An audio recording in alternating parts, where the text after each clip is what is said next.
Halo, assalamualaikum warahmatullahi wabarakatuh. Waalaikumsalam. Kembali lagi bersama saya Andi Arfan, dan di samping saya ada Mas Tasori Muta Ali, ya Mas ya. Betul. Di channel Seduh Kisah. Jadi kali ini kita akan membahas yaitu tips-tips atau cara untuk bangkit dari rasa patah hati. Mungkin sedikit bisa diceritain Mas ya, karena banyak nih anak muda, mungkin bukan hanya anak muda aja yang mengalami patah hati, orang tua bisa jadi. Ya. Jadi Silakan Mas, cara bangkit dari patah hati. patah hati. Semua orang pasti pernah mengalami patah hati. Entah itu kehilangan kekasih, kehilangan seorang anak, kehilangan orang tua, dan itu pasti akan patah hati. Iya. Kehilangan pekerjaan. Dan bagaimana sih caranya untuk move on? Kadangkala ketika kita bicara tentang patah hati nih ya, Iya. mereka tuh selalu langsung,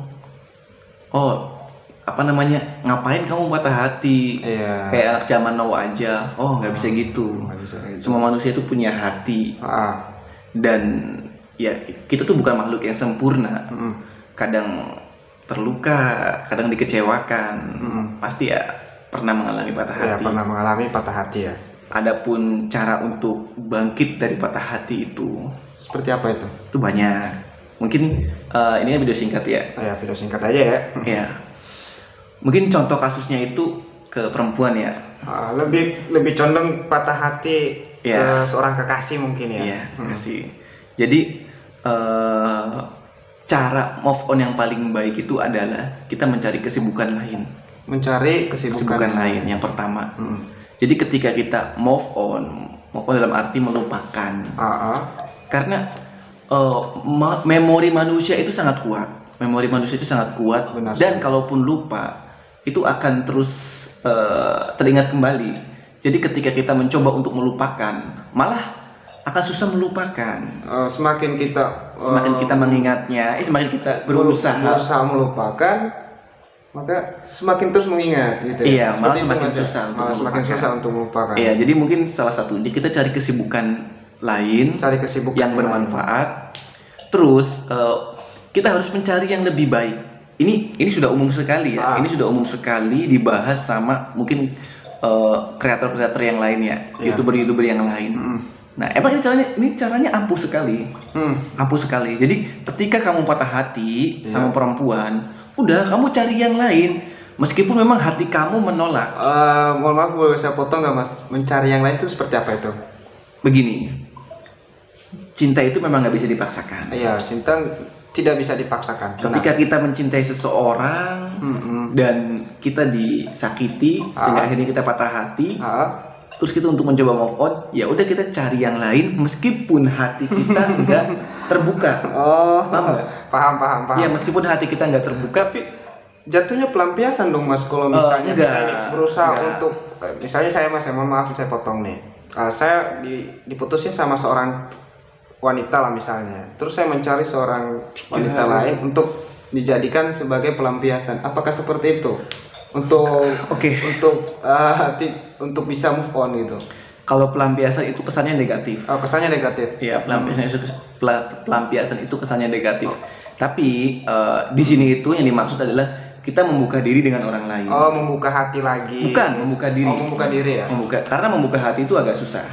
Karena Iya. kenapa bisa susah membuka hati? Karena ketika kita dikecewakan, itu akan sulit untuk membuka hati, dan kita akan sulit juga percaya dengan orang lain. Takut trauma lagi. Iya, gitu. traumatis biasanya. Ya, cuman hati kamu masih tertutup dengan orang lain. Tapi jangan lupa, kita harus bisa membuka diri. Benar sekali. Karena hati akan terbuka dengan kebiasaan. Siap. Nah, ketika kita merasa nyaman dengan orang meskipun kita tidak mencintai, tapi ketika kita merasa nyaman yang tadinya kita chattingan sama pacar kita setiap hari, kita bisa chattingan sama orang lain meskipun tidak saling cinta. Bisa seperti itu juga. Iya, setidaknya aktivitas yang dulu itu bisa terulang kembali meskipun dengan orang lain. Nah, jadi itu sangat ampuh sekali untuk mengurangi rasa sakit hati itu. Kalau menurut kamu sendiri gimana? Kalau untuk menurut pribadi saya mungkin rada setuju juga, tapi di sisi lain juga saya pikir tips untuk bisa move on dari mungkin diputusin ya oleh seorang kekasih ya. Bagi saya ya pertama itu tadi mencari kesibukan, kemudian lebih mengembang potensi yang ada gitu kan. Karena kalau kita meratapi kesedihan kita, ya kita waktu dan tenaga kita terkuras habis di situ. Mending kita kembangin lagi potensi yang ada, diasah kembali ya menjadi sosok yang lebih baik lagi gitu kan. Bagi saya seperti itu aja sih. Kalau misalnya saya mengalami patah hati ya aktivitas saya seperti itu aja. Ya artinya cukup ke ibaratnya lebih ke hal positif aja gitu. Kalau boleh kita bersedih boleh ya, tapi jangan terlalu berlarut, jangan terlalu meratapin. Iya. Kita juga ingat dengan kata-katanya Jalaluddin Rumi. Iya, seperti apa itu kata-katanya? Jangan berduka. Jangan berduka. Apapun yang hilang darimu akan kembali lagi dalam wujud lain. Oh, masya Allah, luar biasa sekali ternyata.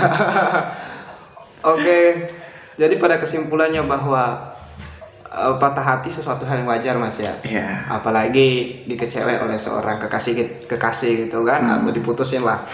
Tapi jangan patah hati kita arahnya jangan ke hal negatif, tetapi ke hal yang positif aja gitu, dan dengan mencari kesibukan dan lebih membuka diri kita lagi, lebih interaksi sosial kita lebih diperluaskan lagi seperti itu. Menurut mas kesimpulannya seperti apa? Ya kesimpulannya tadi sama. Baik teman-teman di sobat-sobat channel Sudut Kisah, itu aja tadi tips dari Mas Tasori dan saya Mas Arfan. Sampai jumpa di lain kesempatan, tetap di Seduh Kisah.